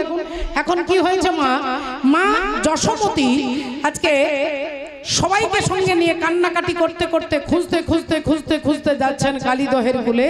আর ভগবানের চরণের ছাপটা দেখে মা যশোদা এগিয়ে যাচ্ছেন কানতে কানতে চিৎকার করতে করতে যাচ্ছে, গোপাল রে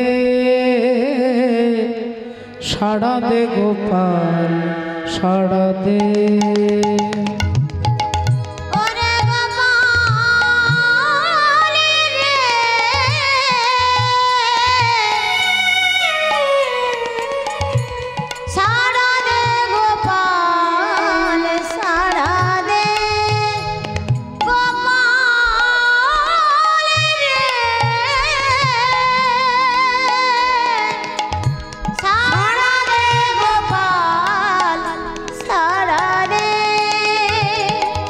ওরে অভাগিনী মা যে তো পুকারি কাঁদে, সাড়া দে গোপাল সাড়া দে।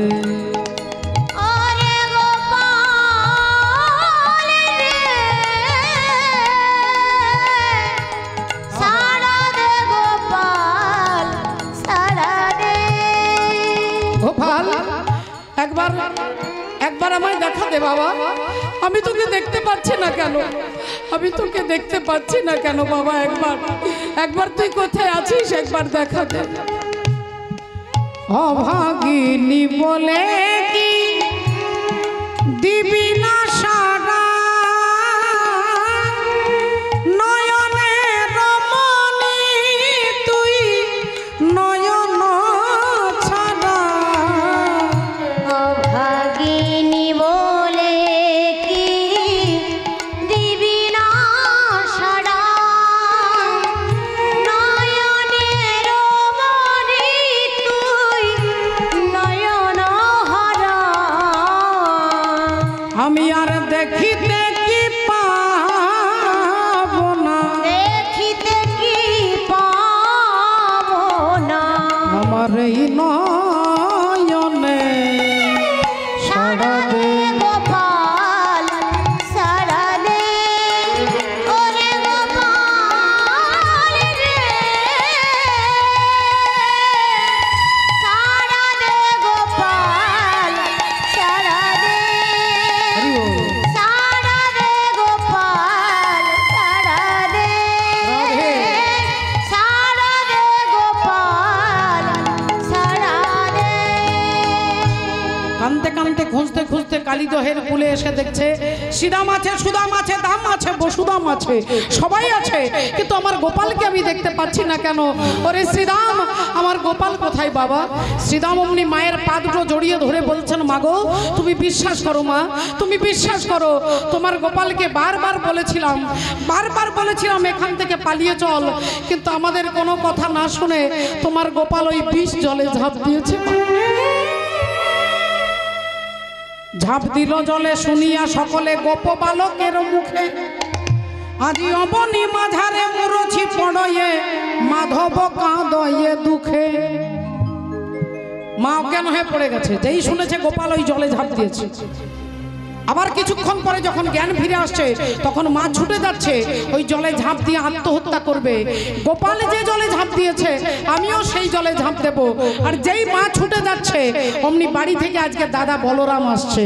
বলরাম বলরাম এই যে দাদা বলরাম, বলরাম বলরাম এই যে দাদা বলরাম, বলরাম বলরাম দাদা বলরাম, বলরাম বলরাম এই যে দাদা বলরাম, বলরাম বলরাম এই যে দাদা বলরাম, সত্যতে শঙ্কর শোন দাদা বলরাম, দাদা বলরাম,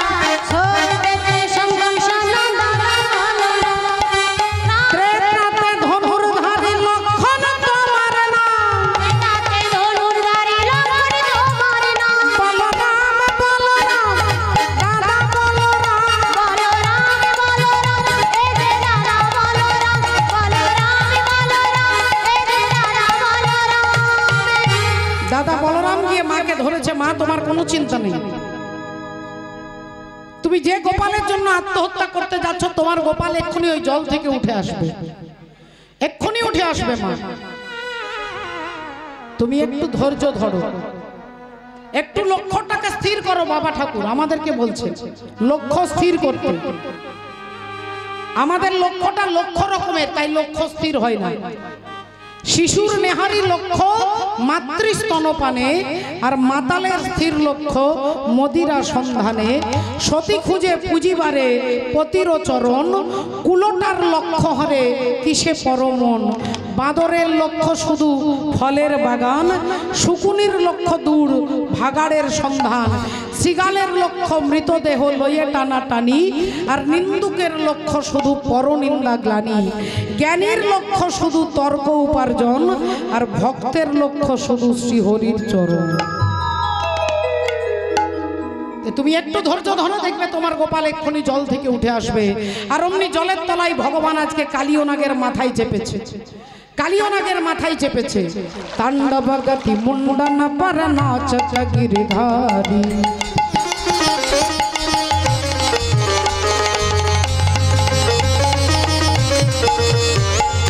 तांडवगति मुंडन पर नाचत गिरिधारी। सच की सनकादित गंग गंग गंधर्व सक, दम दम दम नाचत और दम दम दे ताली। तांडवगति मुंडन पर नाचत गिरिधारी, तांडवगति मुंडन पर नाचत गिरिधारी। आज कालियो नागेरो माथायो चोड़ी,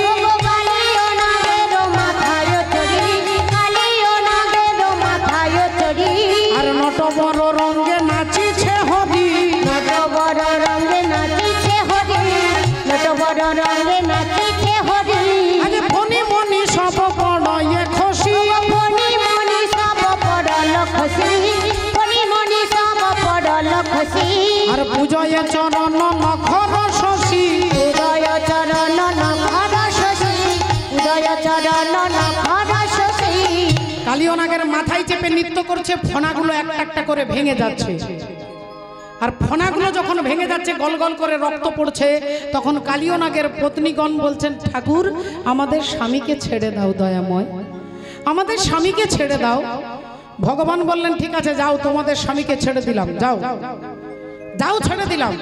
তখন কালিয় নাগের স্ত্রীগণ বলছে, প্রভু যে চরণ যোগী যোগে পাই না, ঋষি ধ্যানে পাই না, সেই চরণ আমাদের স্বামী কালিয় নাগ তার মাথায় পেল কি করে?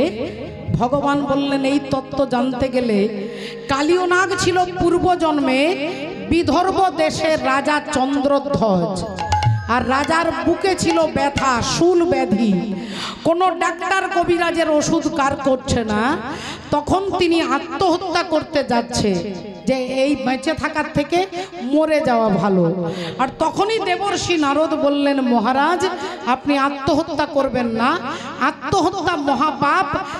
আপনি চলে যান কাম্য বনে, ঋষি অগস্ত্যের চরণামৃত পান করবেন, বৈষ্ণবের ভক্তের চরণামৃত পান করুন, আপনার ব্যাধি ভালো হয়ে যাবে। তাই রাজা চন্দ্রধ্বজ আজকে কাম্য বনে যাচ্ছে, আমরাও সবাই মিলে যাব। বলো রাধা রানী কি, बोलो भगवान कृष्णचंद्र की। सावरे को दिल में बसा कर तो देखो, तुम एक बार वृंदावन तो आकर तो देखो।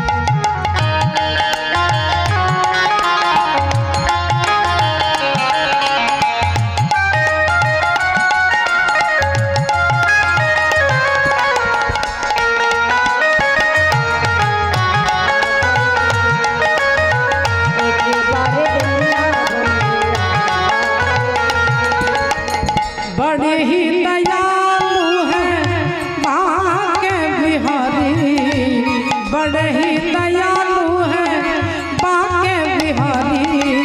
तुम एक बार वृंदावन तो आकर तो देखो, तुम एक बार वृंदावन तो आकर तो देखो। बांके बिहारी बड़ा ही दिलदार, सदा लुटत है कृपा के भंडार। बांके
हस्ती को मिटा कर तो देखो, तुम अपना ये हस्ती को मिटा कर तो देखो, तुम एक बार वृंदावन तो कर तो देखो, तुम एक बार वृंदावन तो कर तो देखो।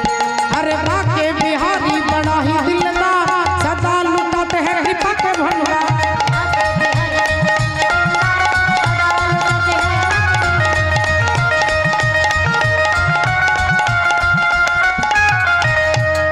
बोलो बाके बिहारी लाल की, बोलो राधा रानी की जय। जय श्री राधे श्याम। এখন রাজা চন্দ্রধ্বজ এলেন কাম্যবন ঋষি অগস্ত্যের চরণামৃত পান করবে বলে বললেন, হে বৈষ্ণব ঠাকুর, আপনি দয়া করে আপনার একটা চরণ আমাকে দেন, আমি আপনার চরণামৃত পান করতে চাই।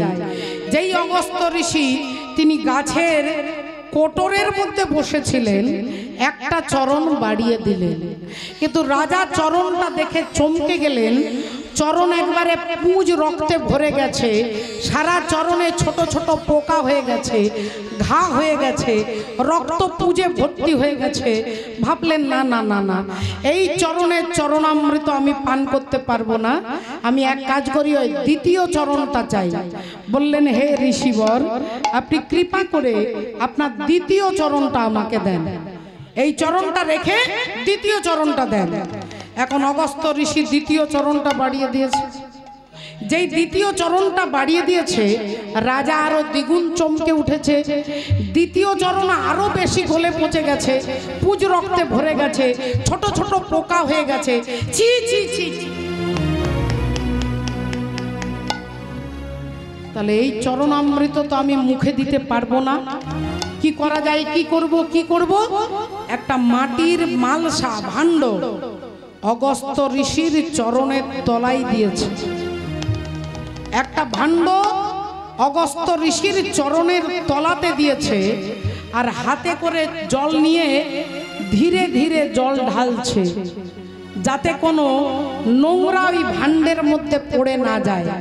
ধীরে ধীরে জল ঢালছে, আর যেই হাতের জল ঢালা শেষ, অমনি চরণ থেকে একটা মাংসর পিণ্ড টপ করে ভাণ্ডের মধ্যে পড়ে টপ করে ভাণ্ডের মধ্যে পড়ে গেছে। রাজা ভাবলেন, ইস হায় হায় হায় হায়, এই মাংসের টুকরোটা, আচ্ছা কাজ করি, একটা শুকনো কাঠি দিয়ে মাংসটাকে তুলে ফেলে দেব। কাঠিটা দিয়ে যেই মাংসটাকে ছুঁয়েছে মা, মাংসটা সারা জলে গুলে গেছে, সারা জলে গুলে গেছে। রাজা ভাবলেন, হায় হায় হায়, সারা জলটাই নোংরা হয়ে গেল, এবার কি করব? ভাণ্ডটাকে ভাবছে নিয়ে যাই ঘরে, একটুক্ষণ রেখে দিলে নোংরাটা জলের তলায় জমে যাবে, আর ওপরের জলটা পরিষ্কার হয়ে যাবে, আর সেই পরিষ্কার জলটা আমি এক ফোঁটা জিহ্বাতে দেব। এই ভেবে ভাণ্ডটাকে রাজা ঘরের তলায়, চৌকি পালঙ্কের তলায় রেখে দিয়ে ভাবছে আমি স্নান করে আসি, এসে তারপরে পান করব। আর যেই রেখে দিয়ে রাজা চলে গেছে, অমনি রাজার 5 জন রানী সেই ঘরে প্রবেশ করেছে। বড় রানী মেজ রানীকে ডাকছে, এই মেজ, এই ডাক না, একটা সুন্দর মিষ্টি গন্ধ উঠছে না? কোথা থেকে উঠছে বলতো গন্ধটা? এই দেখ দেখ দেখ, ঘরের মধ্যে কোথায় গন্ধ উঠছে দেখ।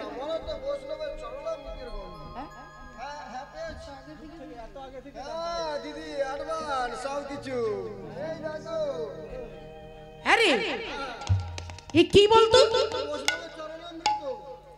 হ্যাঁ, এই গন্ধটাই তো উঠছে, এই গন্ধটাই তো উঠছে।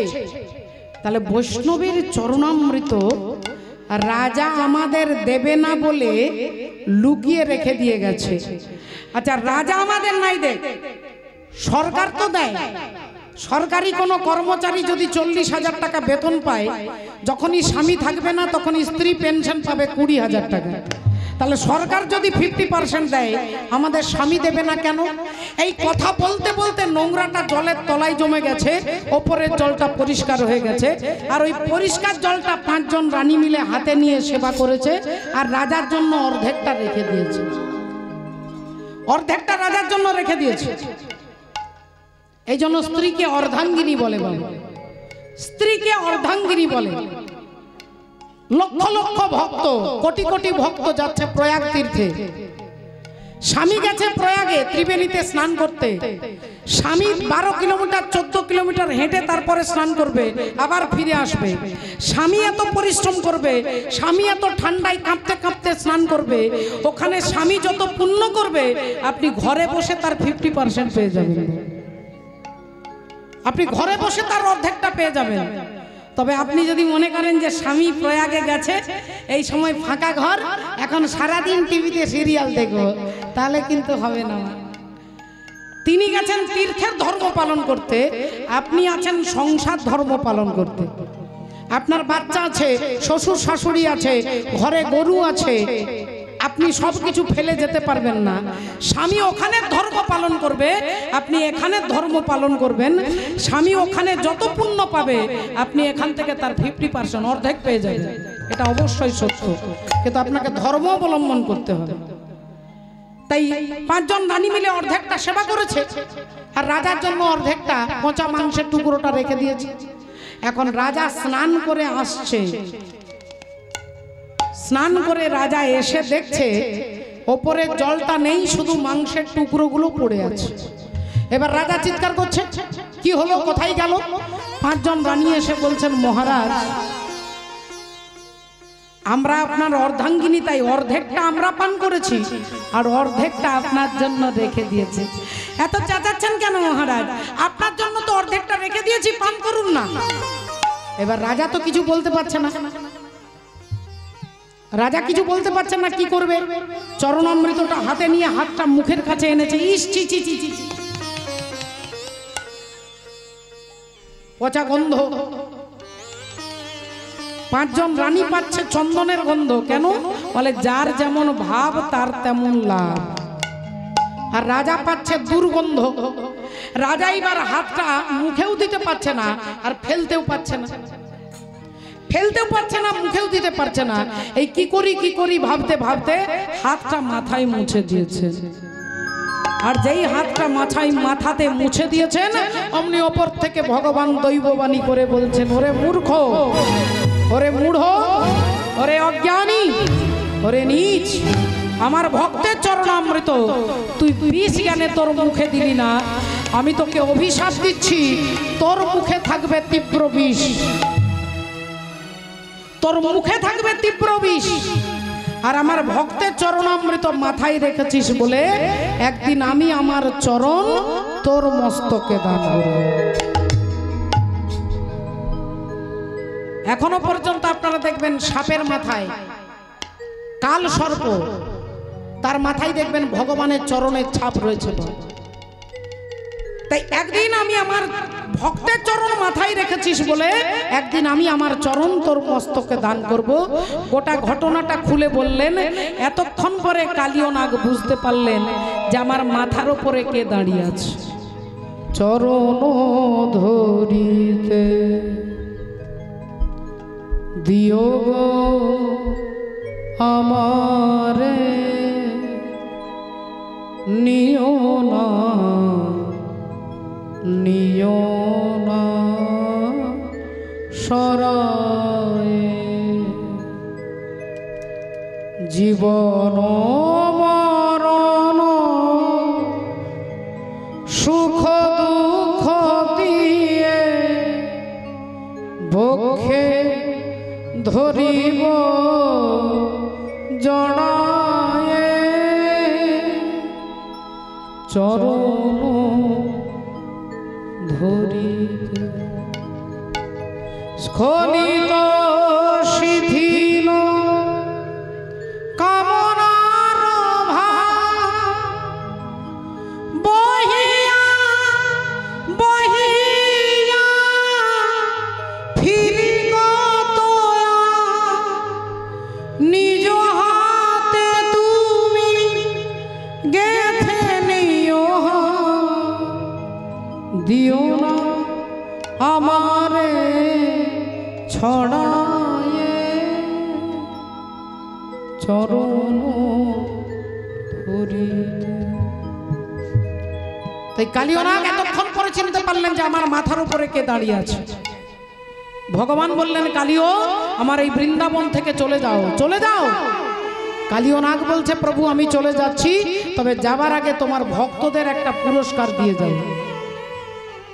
এত রাত্রি জেগে পরবর্তী আমার কীর্তন আছেন, কীর্তনিয়া শ্রদ্ধেয় দাদা ভাই জগন্নাথ দাদা আপনাদের কাছে হরি বল হরি কৃষ্ণ আপনাদের কাছে শোনাবেন, আপনারা শুনবেন। কালিও নাগ ভগবান বলছেন আমার বৃন্দাবন থেকে চলে যাও। কালিও নাগ বলছে আমি চলে যাচ্ছি, তবে যাবার আগে তোমার ভক্তদের একটা উপহার দিয়ে যাব। কি উপহার? বলে তোমার এই কালিও দমন লীলা যিনি এক মনে এক প্রাণে শ্রবণ করবে তার কোনোদিন সর্পাঘাত জনিত মৃত্যু হবে না।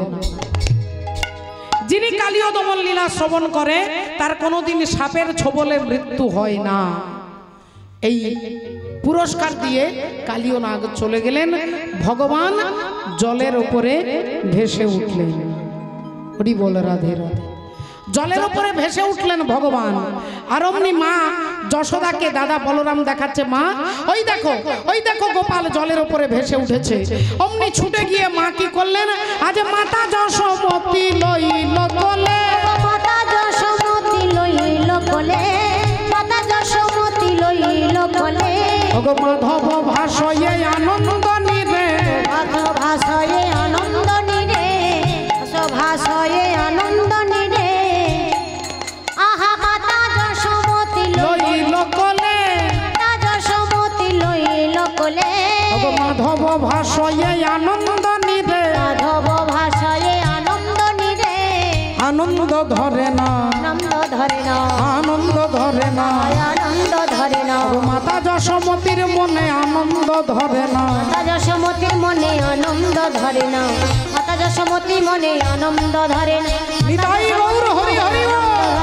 মাতা যশোমতীর মনে আনন্দ ধরে না, মাতা যশোমতীর মনে আজি আনন্দ ধরে না, আনন্দ ধরে না, আনন্দ ধরে না।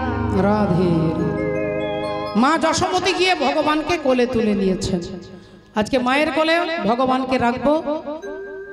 শ্রদ্ধেয় দাদা ভাই একটি মায়ের গান, মা শ্যামা সঙ্গীত গান গাইতে বলেছেন, আমরা একটু গাইব, চেষ্টা করব। জয় রাধে।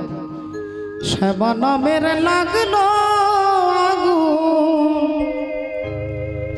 আমার দেহ ধূপ কাঠিতে, শ্যামা নামের লাগলো আগুন আমার দেহ ধূপ কাঠিতে, শ্যামা নামের লাগলো আগুন আমার দেহ ধূপ কাঠিতে।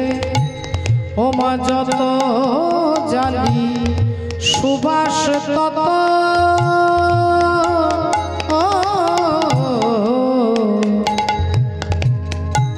যত জালি সুবাস তত ছড়িয়ে পড়ে চারিভৃতে। শ্যামা শ্যামা নামের লাগলো আগুন আমার দেহ ধূপ কাঠিতে।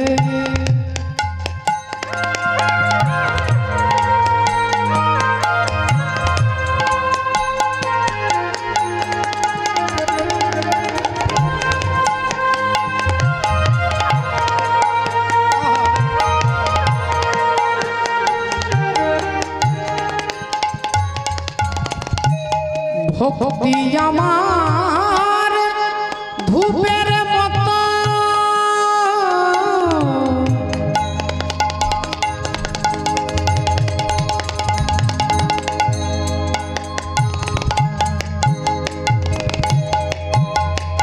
ভক্তি আমার ধূপের মতো ঊর্ধ্বে ওঠে অবিরত।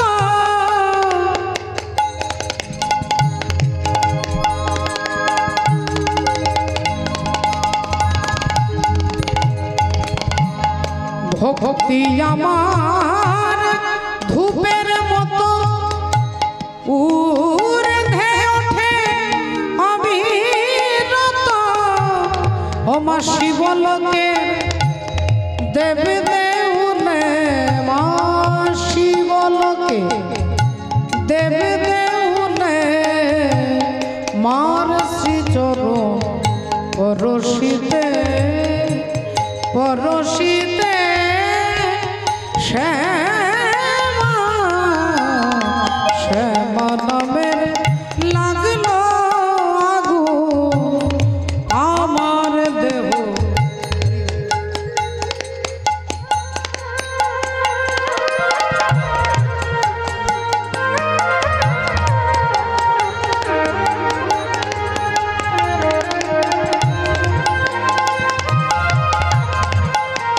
রাধে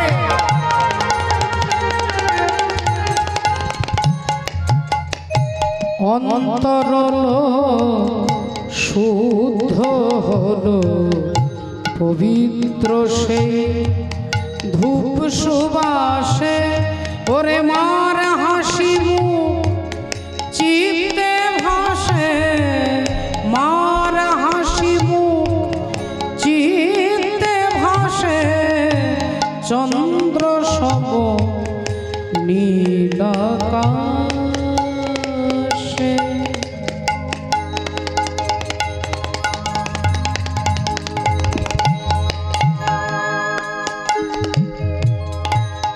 মার হাসি মুখ চিত্তে ভাসে চন্দ্র সম নীলাকাশে সব কিছু মোর উড়ে কবে চিরতরে ভাস্য হবে ওরে মার ললাটে আঁকব তিলক মার ললাটে আঁকব তিলক সেই ভস্য বিভূতিতে বিভূতিতে শ্যামা শ্যামা নামের লাগলো আগুন আমার দেহ ধূপ কাঠিতে শ্যামা নামের লাগলো আগুন শ্যামা নামের লাগলো আগুন শ্যামা নামের লাগলো আগুন আমার দেহ ধূপ কাঠিতে। সবাই মিলে একবার হাত তুলে বলুন হরে কৃষ্ণ হরে কৃষ্ণ হরে কৃষ্ণ হরে কৃষ্ণ কৃষ্ণ কৃষ্ণ কৃষ্ণ হরে হরে হরে রাম হরে রাম রাম রাম হরে হরে। কালিয়নাথ তিনি চলে গেলেন রমণক দ্বীপে। ভগবান মা যশোদার কোলে বসলেন। মা যশোদা পঞ্চামৃত পঞ্চগব্য দিয়ে স্নান করিয়ে একটা কোলে দাদা বলরামকে আর একটা কোলে ভগবানকে বসিয়েছেন। যশোদা মায়ের কোলে বসলো ছেলে কানাইয়ার বলাই। যশোদার মায়ের কোলে বসলো ছেলে কানাইয়ার বলাই। যশোদার মায়ের কোলে বসলো ছেলে রামার কানাই। মনের আনন্দেতে সবে মিলে হরি গুণ গায়। মনের আনন্দেতে সবে মিলে হরি গুণ গায়।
দাস তিনি আপনাদের কাছে হরি কথা শোনাবেন।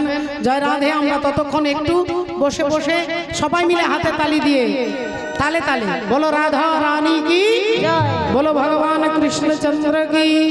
राधा की पायल छम छम बाजे, छम छम बाजे पायल, राधा रानी नाचे। सामने सामने छे